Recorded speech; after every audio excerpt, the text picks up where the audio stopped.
कुमार बड़ मु सीईओ आ pattern Kalinga literary festival देखो यही फेस्टिवल आमर 12th एडिशन भुवनेश्वर रे मेफेयर होटेल रे जनवरी 8 रु 11 पर्यंत होगा जाऊँगी 8 तारीख दिन आमर फेस्टिवल इनागुरेशन हम इनागुरेशन ओडिशार गवर्नर श्रीलंकार urban rural development minister doctor Rupali पानीलागे राज्यसभा डेप्यूटी चेयरमैन हरिवंश जी ओडिशार उपमुख्यमंत्री डॉक्टर कनकवर्धन सिंह आमर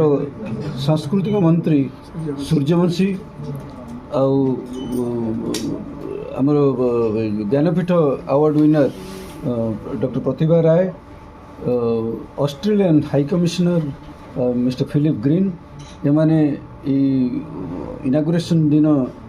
से माने उपस्थित रहिबे एवं से माने आमर फेस्टिवल इनागुरेट करिवे। विनोद चौधरी जे कि नेपाल रो इंडस्ट्रियलिस्ट एवं प्रख्यात लेखक तांकर गोटे बही से दिन उन्मोचन होबो।